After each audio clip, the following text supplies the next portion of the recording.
Corona काल में विदिशा जिला प्रशासन की कार्यप्रणाली से नाराज कांग्रेस विधायक शशांक भार्गव ने अपने कार्यकर्ताओं के साथ सांकेतिक धरना देकर जिले में स्वास्थ्य सेवाएं सुधारने की मांग की है। विधायक का कहना है कि जिले में स्वास्थ्य सेवाएं बद से बदतर हो गई है। वहीं प्रशासन लॉकडाउन के नाम पर छोटे और गरीब लोगों पर डंडे चला रहा है। विदिशा जिला प्रशासन, नगर पालिका और स्वास्थ्य विभाग की लापरवाही के गंभीर आरोप लगाने के साथ विदिशा विधायक शशांक भार्गव ने अपने अन्य कांग्रेस पदाधिकारियों और साथियों के साथ विधायक कार्यालय में सांकेतिक धरना प्रदर्शन किया। धरने के बाद विधायक शशांक भार्गव ने कहा कि वर्तमान में जिले के हालात बद से बदतर हो चुके हैं। स्वास्थ्य सुविधाएं पूरी तरह बिखर गई है। अधिकारी गरीब व्यापारियों पर डंडे चलाकर वसूली करने में लगे हैं। साफ सफाई व्यवस्था भी नगर पालिका दुरुस्त नहीं कर पा रही है। उन्होंने कलेक्टर की कार्यप्रणाली पर भी सवालिया निशान खड़े किए। उन्होंने कहा कि मुख्यमंत्री और कलेक्टर को कई बार पत्र लिख चुके हैं, लेकिन उसका अब तक ना तो जवाब आया और ना ही उस पर अमल किया गया।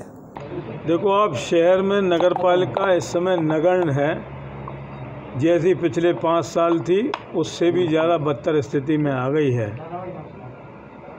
आज हालत ये है कि पेमेंट कराने की उन्हें बहुत जल्दी है, जिसकी वजह से अभी मैंने देखा कि सीवेज लाइन में ज़बरदस्ती कनेक्शन करवाए जा रहे हैं, जबकि उसकी कोई आवश्यकता नहीं है। अभी हरिपुरा में सीवेज लाइन में कनेक्शन हो रहे हैं और जो बाहर के मजदूर आए हैं वो किसी घर में जाके पानी मांगते हैं, किसी के घर में जाके अपनी दोपहरिया मिलते हैं। उससे भी कोरोना का संक्रमण बढ़ सकता है।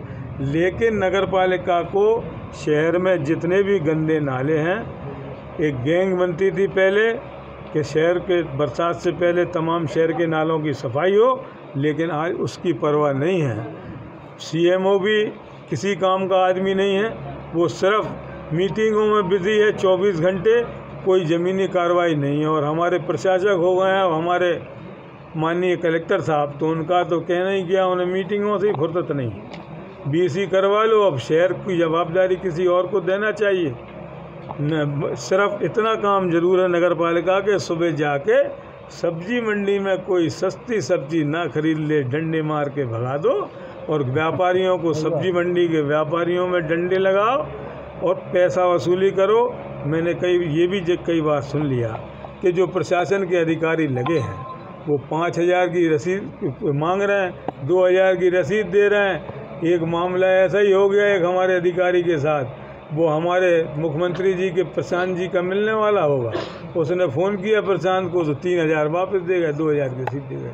ये हालत इस जिला प्रशासन के लोगों की चल रही है। इसलिए अब इससे ज़्यादा कुछ नहीं कहना, जनता सब समझती है कि क्या आगे होगा।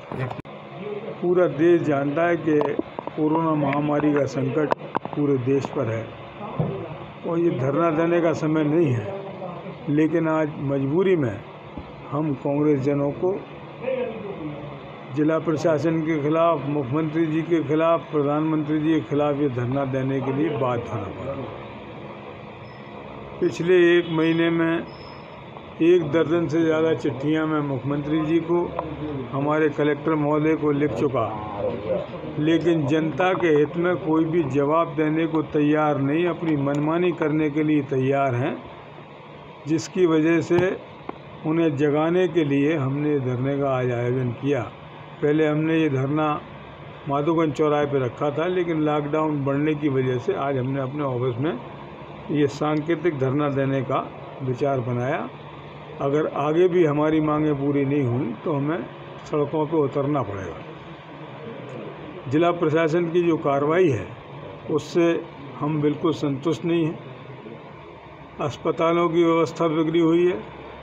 क्वारंटाइन सेंटर जहाँ खोले हैं वहाँ पर कोई व्यवस्था नहीं है। सिर्फ किताबों में लिखने के लिए ये अच्छा है, सुखद उनके लिए कि हमने गांव गुलाबगंज में खोल दिया, हमने लटेरी में खोल दिया, हमने फला जगह खोल दिया, लेकिन वहाँ पर एक भी मरीज आने को इसलिए तैयार नहीं है कि ना डॉक्टर है, ना ऑक्सीजन है, ना कोई दवाई है, ना कोई पानी पिलाने वाला है। पलंग डाल दिए हैं पंचायत भवनों में, कौन आके सोएगा? इससे तो अच्छा घर पे सोएगा आदमी। इन सब व्यवस्थाओं को लेकर ही आज हमने ये बात की है।